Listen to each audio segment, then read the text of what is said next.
Maybe you've recently wanted to try still life or toy or product photography and are now looking for an adequate lighting setup. Quickly realizing that photography lighting can be quite expensive, with most popular budget options starting at $100 or more. But let me tell you, you don't need those lights to create stunning photographs.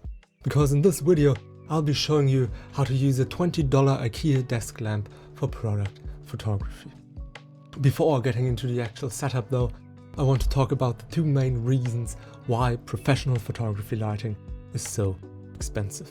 The first reason is the brightness of these lights, surpassing any practical light you might have around.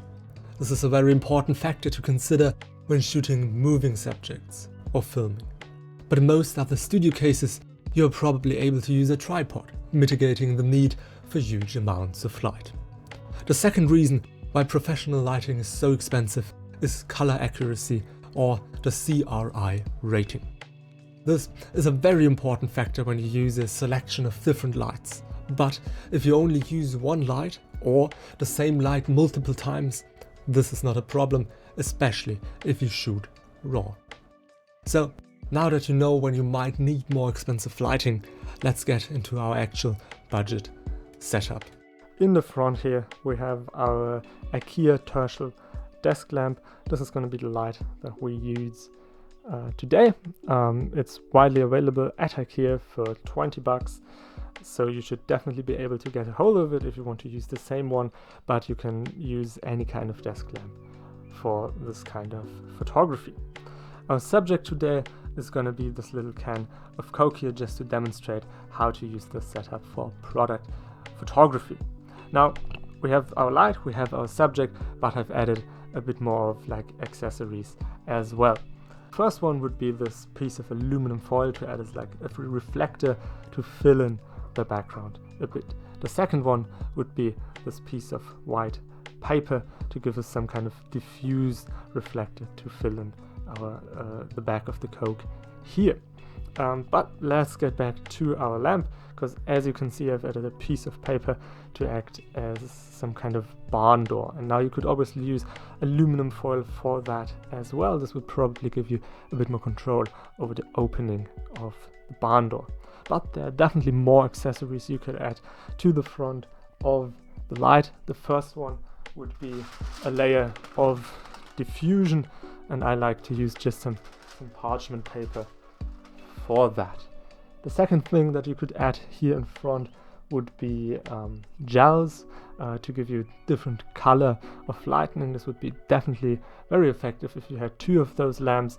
You could maybe put a red gel on one, blue gel on the other, and get like a really nice bi-tone coloring in your photographs.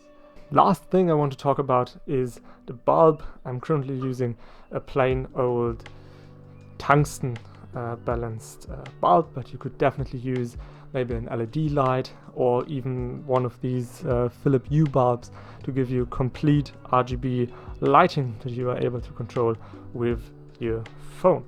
But because this is like a tungsten light, you definitely need to pay close attention to your white balance, and if you don't shoot RAW, definitely set that in camera before you take the photograph. If you shoot RAW, you can obviously do that in the editing process. Speaking about editing, here we are in Lumina, and what you can see on screen now is the image straight out of camera, and that's what I've turned it into. Now, the first thing I did is adjust the color temperature, because straight out of camera it was way too warm, the colors were way off, but after correction everything is as it should be. The other major thing I did is add a lot more saturation to give it a kind of larger than life effect. The last thing, lighting a bit. I made it a bit brighter on the right side and a bit darker on the left, and that way I could emphasize our lighting situation even more. But that's it, that's our final result.